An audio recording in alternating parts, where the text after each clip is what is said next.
नमस्कार, बहुत स्वागत है आप सभी का हमारे खास कार्यक्रम राम नारायण राम में। मैं हूं आपके साथ अंशिका। दर्शकों, कार्यक्रम में आज हम बात करेंगे धर्म के बारे में। धर्म के लिए हम सभी के अलग अलग सेंटिमेंट्स हैं, बहुत ज़्यादा सेंसिटिव ये बात हो जाती है। लेकिन हमारे साथ जो उपस्थित हैं प्रेसिडेंट संतान दल के शंकर सरकार जी, वो बार बार इस बात का खंडन करते हैं कि मैन मेड धर्म नहीं होना चाहिए, इसको ख़त्म करना चाहिए। क्या कारण है, क्यों हटाने के लिए कहते हैं, आज इसके बारे में हम बात करेंगे। कार्यक्रम में हमारे साथ उपस्थित हैं संतान दल के प्रेसिडेंट शंकर सरकार जी और उनके साथ एक बहुत खास मेहमान हमारी संगीता मुखर्जी जी। आइए इन दोनों का स्वागत करते हैं, कार्यक्रम की शुरुआत करते हैं। बहुत बहुत स्वागत है आप दोनों। राम नारायण। प्रेसिडेंट, बार बार एक ही बात होती है आपसे हम जो सुनते हैं कि धर्म मैन मेड है, धर्म मैन मेड है, जो हम सब पालन करते हैं और वो नहीं होना चाहिए। इस बात से काफ़ी लोग आहत भी होते हैं, दुख भी पहुंचता है कि आप ऐसे कैसे कह सकते हैं, हमारा धर्म इतना पुराना है, हम तब से मानते आ रहे हैं, पूजा करते आ रहे हैं, आप बोल रहे हैं बेकार है, किसी काम का नहीं है। क्या कारण है, क्यों बोल रहे हैं आप ऐसा? পৃথিবীতে ৮০০ কোটি মানুষ আছে, ৪০০টা ধর্ম হয়েছে। पूरे संसार में लगभग 800 करोड़ इंसान हैं और 400 धर्म प्रथाएं मानी जाती हैं। সব ধর্মের যদি এডুকেশনটা দেখা যায়, শিক্ষাটা, তখন মেডিকেলের ব্যাপারে ধর্ম অনুযায়ী তো বই হয়নি। যেটা হিন্দু মেডিকেল, এটা খ্রিস্টানের মেডিকেল, এটা মুসলমানদের মেডিকেল বই। अगर हम शिक्षा की बात करें, जो मेडिकल साइंस की किताबें हैं वो तो सबके लिए समान ही लिखी गई हैं कि हिंदू के लिए अलग मेडिकल साइंस माना जाएगा, या ये क्रिश्चियन है इनके लिए अलग मेडिकल साइंस होगा, या मुस्लिम के लिए अलग मेडिकल साइंस है। सब समान है। সিভিল भी ऐसा है, সিভিল इंजीनियरिंग যে আছে সেটাও তাই। या हम किसी भी फील्ड में लें, इंजीनियरिंग की भी जो बुक्स हैं वो कोई जाति के हिसाब से अलग अलग तो नहीं लिखी गई हैं, सबके लिए समान है। ধর্ম অনুযায়ী বই ভাগ হয়নি। शिक्षा का जो आधार है वो धर्म के अनुसार विभाजित नहीं है। ধর্ম অনুযায়ী চন্দ্র সূর্য গ্রহ নক্ষত্র ভাগ হয়নি। धर्म के अनुसार भी जैसे चंद्र है या सूर्य है या उनकी रोशनी है, उनका भी विभाजन धर्म के हिसाब से नहीं हुआ है। সাগর সমুদ্র পর্বত ধর্ম অনুযায়ী আলাদা আলাদা করতে পারেনি কেউ। ये जो सागर या समुद्र का पानी है या जो भी नेचुरल रिसोर्सेज हैं उनको भी हमने धर्म के आधार पे कभी भी अलग नहीं कर सकते। এত বড় সাগর সমুদ্র কোন ধর্মের লোক বানালো? ये जो इतना विशाल समुद्र है वो किस धर्म के इंसान ने बनाया है? সূর্যটা কোন ধর্মের লোক বানালো? यहाँ सूर्य को किसी क्या धर्म के अनुसार किसी ने अलग से बनाया है? ওই ধর্ম का ठेकेदार বানিয়েছে? क्या इन सबको क्या किसी धर्म के ठेकेदार ने बनाया है? পৃথিবীটা কোন মানুষ তৈরি করলো? ये जो पृथ्वी का निर्माण हुआ ये किस इंसान ने किया है? পৃথিবী, আলো, জল, মাটি, এটা কাগজে কলমে ছাড়া ধর্ম অনুযায়ী ভাগ করা গেছে কি? ये जो पृथ्वी है या जल है या वायु है, इसको हाँ इंसान ने अपने कागज़ों में सीमाएं बांधी है, लेकिन क्या धर्म के हिसाब से कोई इसे आज तक अलग कर पाया है? মানুষের তৈরি করা ধর্ম তখনই মানা যেত যে এগুলো ধর্ম যদি এইগুলোকে মানুষ সৃষ্টি করত। हम इंसान का जो बनाया हुआ धर्म है इनको हम तभी मानते कि ये जो पृथ्वी, आकाश, सूर्य, ये सारी चीज़ें अगर इंसान ने बनाई होती।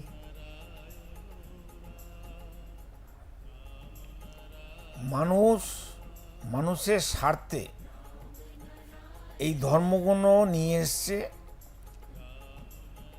সহজ সরল মানুষকে বোকা বানাবার জন্য, তাদের সম্পদ, তাদের টাকা পয়সা লুট করার জন্য। ये जो धर्म जो बना है पृथ्वी पे, जो मैन मेड धर्म है, वो कुछ इंसानों ने अपने ही स्वार्थ के लिए बनाया है।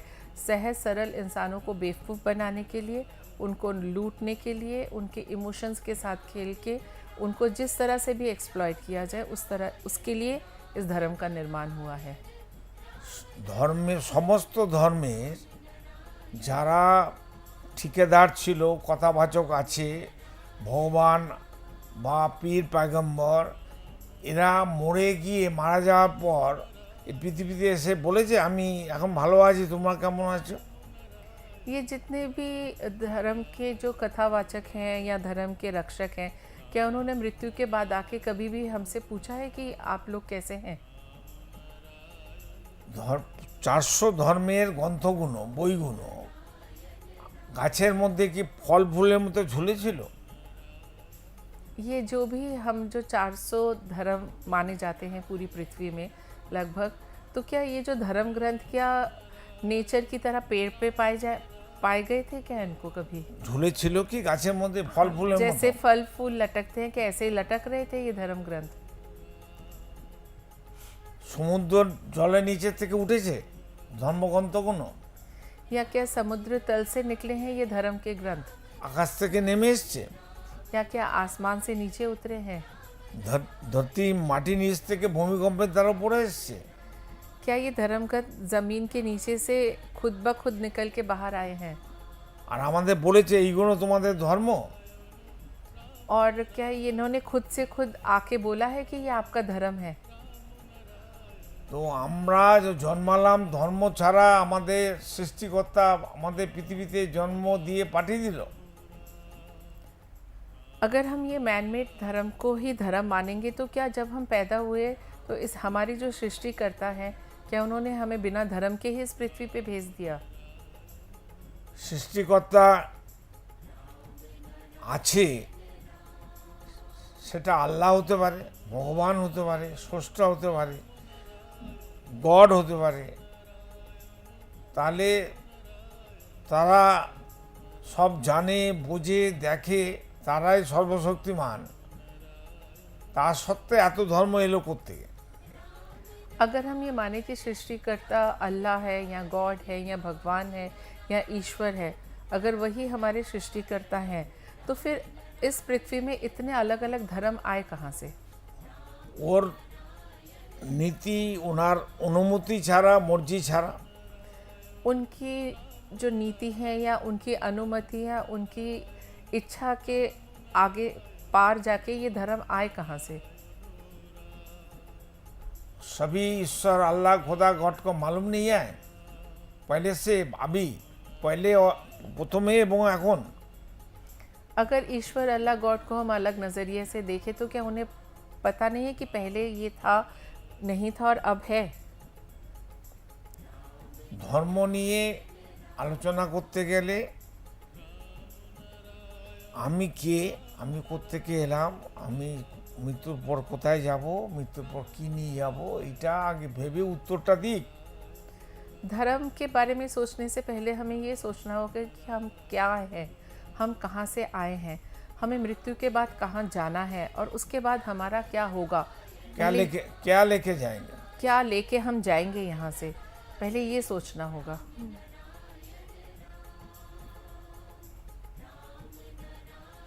জল যদি সবার জন্য হয়, এমন একটা ধর্ম এলো না কেন যা সবার জন্য হবে? अगर ये जो पानी की अगर हम बात करें, पानी अगर सबके लिए है, सबके लिए समान है, तो फिर वो एक ही धर्म क्यों नहीं सबके लिए एक हो सकता? ওই রকমই বাতাসের ক্ষেত্রে তাই, আলোর ক্ষেত্রে তাই, সূর্যের ক্ষেত্রে তাই, পৃথিবীর ক্ষেত্রেও, মাটির ক্ষেত্রেও তাই। इस ये जो जैसे हमने पानी का उदाहरण दिया, ये हर चीज़ के लिए समान है, या पृथ्वी हो या सूर्य हो या रोशनी हो या आसमान हो, अगर वो सबके लिए बराबर है और एक ही है, तो फिर हमें अलग धर्म की ज़रूरत क्या है सबको मानने की?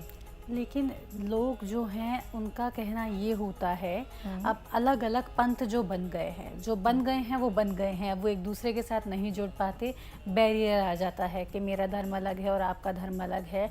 लेकिन धर्म सिखा एक ही बात रहा है, चाहे मेरा हो, चाहे कोई मुस्लिम हो, चाहे कोई ईसाई हो, चाहे हम सब अलग अलग हो, बात एक ही कह रहे हैं कि आपको सद्भाव के साथ में रहना है, एक दूसरे को प्रति प्रेम भाव रखना है और हिंसा नहीं करनी है। लेकिन वो चीज़ लोग नहीं समझ रहे हैं। लेकिन बात यह है ना कि सारे धर्म ग्रंथ कहे तो एक ही बात रहे हैं, लेकिन जो उनके मानने वाले हैं या जो उनके बनाने वाले हैं, ধর্ম আর পন্থ এক কথা নয়। धर्म अलग चीज है और जो पंथ है, ये जो पंथ अलग हो गए हैं, जी। इसी से तो विवाद पैदा हो रहा है। ধর্মের বিজ্ঞান কথা হচ্ছে, লজিক কথা হচ্ছে বস্তুবাদ। धर्म का जो मेन साइंस है या लॉजिक है इसके पीछे, वो है वस्तुवाद। বস্তু ছাড়া কোনো ধর্ম হতে পারে না।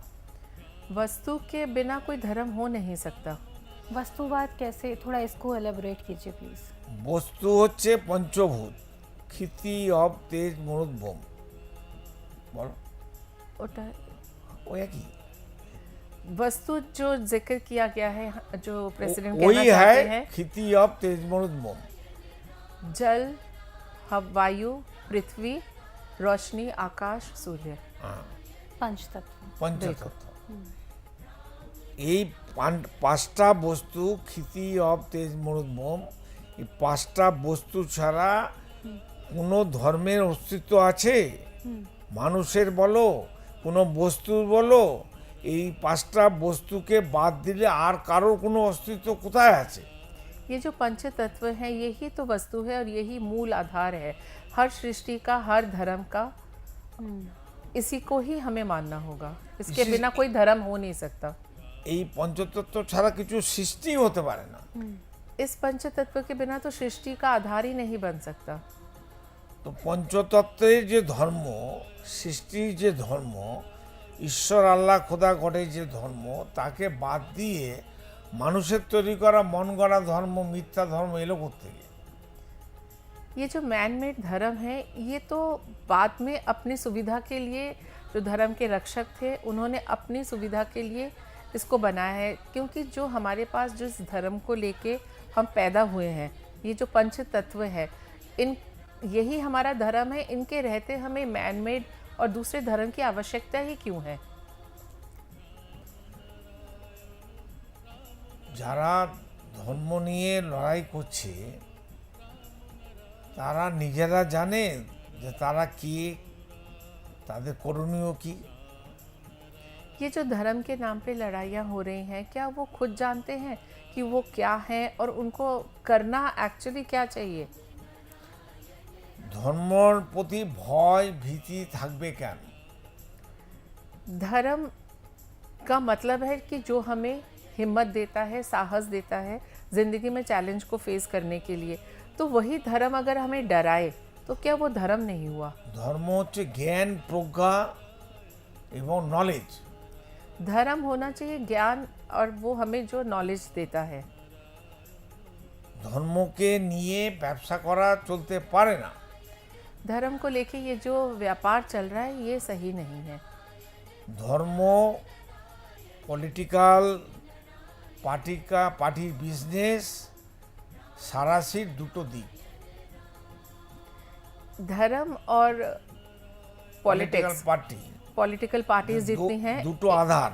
एक ही सिक्के के दो पहलू हैं। ওই যে সারাশির দুটো ডান্ডা থাকে না, ये जैसे आपने देखा होगा ना, खाना बनाते हैं तो एक ऐसे पकड़ते हैं जिससे, तो वो जो दो डंडे से बनता है वो दो डंडे हैं, धर्म और पॉलिटिक्स।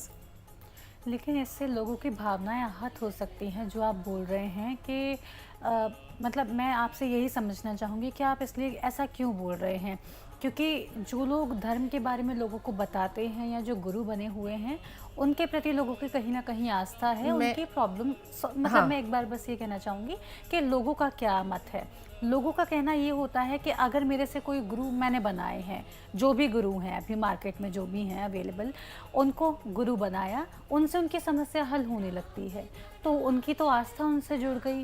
लेकिन प्रेसिडेंट आप कह रहे हैं कि ये जो होते हैं ये पिक पॉकेट होते हैं और ये नहीं होना चाहिए, कारण मैम आप कुछ बता रहे थे। এত ধর্ম থাকা সত্ত্বেও, এত জ্ঞানী বিজ্ঞানী সায়েন্টিস্ট থাকা সত্ত্বেও, এত সব কিছু প্রকৃতির দেওয়া থাকা সত্ত্বেও পৃথিবীতে এখনও মানুষ অনাহারে অনাশ্রয় আছে কেন?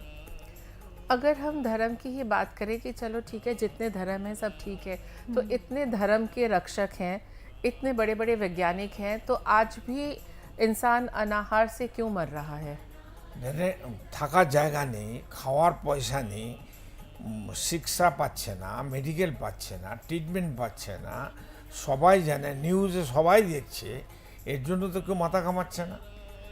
कितने लोग हैं जो कि पॉवर्टी लाइन के नीचे है, रहने को घर नहीं है, पहनने को कपड़ा नहीं है, हर जगह महामारी लगी हुई है, तो ये फिर चीज़ें क्यों नहीं सॉल्व कर पा रहे? अगर ये प्रॉब्लम धर्म सबकी प्रॉब्लम ही सॉल्व कर देता, ये जो 400 प्रकार के धर्म है, तो क्यों ये हम कॉस्मोपॉलिटन सिटीज़ 4-5 छोड़ के आप थोड़ा रिमोट में जाइए, किसी को कोई फैसिलिटीज़ अवेलेबल नहीं है।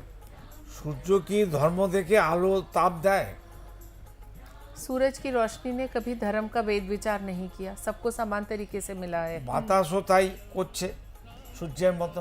हवा का भी यही मानना है, জল পানির ক্ষেত্র, জলের ক্ষেত্র তাই। पानी भी कभी धर्म के हिसाब से या जाति के हिसाब से नहीं आता लोगों के এই पास। ধরিত্রী, এই পৃথিবী সবাইকে কোলে করে নিয়ে বসে আছে। पृथ्वी ने हमें सबको अपनी गोद में उठा रखा है, वो ये नहीं देखती कि आप कौन से जाति के हैं या धर्म के। कोई গরিব উঁচা নিচা নেই দেখতে হয়। তো बिल्कुल। আমরা কেন এই যে মানুষের তৈরি করা ধর্ম, তার জন্য যে মঠ মন্দির গির্জা তৈরি হয়েছে, এই টাকাগুলো কোন কাজে লাগে? কোন মন্দিরে, কোন মসজিদে, কোন গির্জাতে আল্লাহ খোদা গড আছে? কে দেখেছে, কে বুঝেছে, কে পেয়েছে?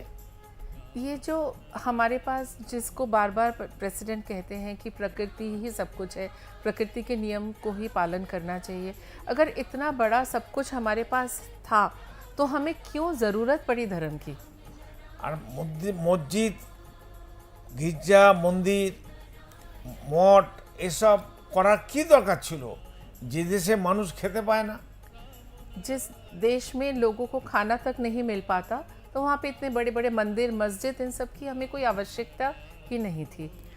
बिल्कुल, और इस पर हम और भी चर्चा को आगे जारी रखेंगे। फिलहाल वक्त हो चला है इस एपिसोड कहीं पर विराम देने का, समय सीमा की वजह से। आप दोनों का बहुत बहुत धन्यवाद हमसे जुड़ने के लिए। राम नारायण राम। राम। রাম রাম। दर्शकों, आज के इस कार्यक्रम में इतना ही। उम्मीद करती हूँ कार्यक्रम में आज आपको समझ में आया होगा कि प्रेसिडेंट हमेशा ही धर्म का विरोध क्यों कर रहे हैं, क्या कारण है। बस इतनी सी रीज़न है। रीज़न यही है कि हम लोग धर्म की वजह से, जैसा कि उनका कहना है कि धर्म की वजह से लोग अलग हो रहे हैं, तो हमें धर्म जो कहता है उसको समझने की ज़रूरत है कि यूनिटी में रहें, क्योंकि पूरा विश्व ही एक परिवार है।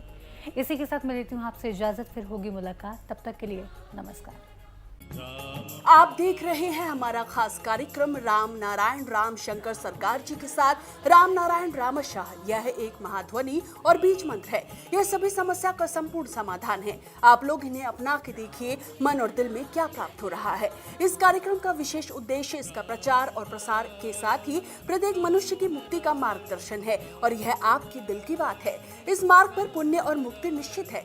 इस कार्यक्रम के माध्यम से संतान दल द्वारा चलाए जा रहे श्रेष्ठ सेवाओं से जुड़कर सबके कल्याण के लिए इस नए कार्य का हिस्सा बन सकते हैं, और वृद्धाश्रम, गौशाला, गरीब और वंचित बच्चों की शिक्षा का भी सहयोग और समर्थन कर सकते हैं। संतान दल सबका एक ही परिवार है।